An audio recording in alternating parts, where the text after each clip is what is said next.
Iran के गांव गीलान में एक कम उम्र लड़का अब्दुल कादिर अपने वालिद की याद में गुम रहता है। उसके दिल में एक ही ख्याल बार बार आता है कि उसे इल्म हासिल करने के लिए आगे बढ़ना चाहिए। अब्दुल कादिर की माँ उसे अल्लाह पर भरोसा और सच बोलने की अहमियत समझाती है। वो कहती है कि सच इंसान को कभी रुस्वा नहीं करता। मदरसे में अब्दुल कादिर सच्चाई से मुतल्लिक आयात पढ़ता है। बिस्मिल्लाहिर्रहमानिर्रहीम, अल्हम्दुलिल्लाहि रब्बिल आलमीन। और दिल में ये बात बिठा लेता है कि सच ही कामयाबी की बुनियाद है। अब्दुल कादिर अपनी माँ को बताता है कि वो बगदाद जाना चाहता है। माँ गम और फख्र के मिले जुले जज्बात के साथ इजाजत दे देती है। माँ अब्दुल कादिर को 40 अशरफियाँ देती है और ताकीद करती है कि वो हर हाल में सच बोले। अब्दुल कादिर अपने गांव और लोगों से अलविदा कहकर सफर का आगाज करता है। माँ अपने बेटे को दुआओं के साथ रुखसत करती है और अब्दुल कादिर वादा करता है कि वो इस नसीहत पर कायम रहेगा। रास्ते में अब्दुल कादिर तन्हा चलते हुए काफिले की तलाश करता है और अल्लाह से मदद मांगता है। अब्दुल कादिर एक तिजारती काफिले में शामिल हो जाता है और नए साथियों से मिलता है। सफर के दौरान अब्दुल कादिर इबादत और जिक्र में मशगूल रहता है। काफिला आगे बढ़ता है और अब्दुल कादिर नए सफर के तजर्बात सीखता है। अब्दुल कादिर मुसाफिरों से तालीम और जिंदगी के बारे में बातें सुनता है। वो अपनी माँ की नसीहत को दिल में दोहराता रहता है। काफिला एक खतरनाक इलाके की तरफ बढ़ता है, मगर अब्दुल कादिर का दिल मजबूत रहता है।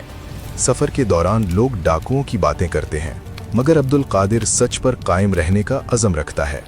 अब्दुल कादिर दिल ही दिल में दुआ करता है कि अल्लाह सबकी हिफाजत फरमाए। वो एक कमजोर मुसाफिर की मदद करता है और उसकी खिदमत करता है। अचानक खतरे का एहसास बढ़ जाता है और सब मोहतात हो जाते हैं। अब्दुल कादिर खुद को याद दिलाता है कि माँ की नसीहत कभी न भूले।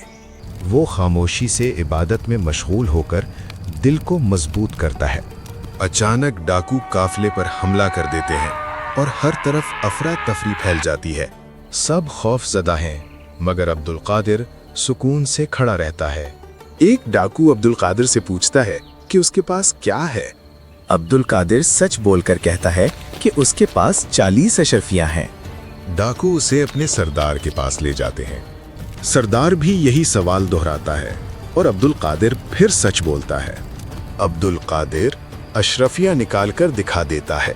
सरदार पूछता है कि उसने सच क्यों कहा। अब्दुल कादिर माँ की नसीहत बयान करता है। ये बात सरदार के दिल को छू लेती है और वो सोच में पड़ जाता है। सरदार की आंखों से आंसू बहने लगते हैं और वो तौबा कर लेता है। दीगर डाकू भी नादिम होकर लूटा हुआ माल वापस करते हैं। अब्दुल कादिर उन्हें सीधे रास्ते की नसीहत करता है। डाकू नया रास्ता इख्तियार करके रुखसत हो जाते हैं। काफिला खुशी और इत्मीनान के साथ अपना सफर जारी रखता है। अब्दुल कादिर बगदाद को देखकर अल्लाह का शुक्र अदा करता है। वो इल्म के मरकज में दाखिल होकर अपनी नई जिंदगी शुरू करता है। अब्दुल कादिर दिल लगाकर इल्म हासिल करता है और सब में मुमताज हो जाता है। वक्त गुजरने के साथ वो एक अजीम आलिम बन जाता है।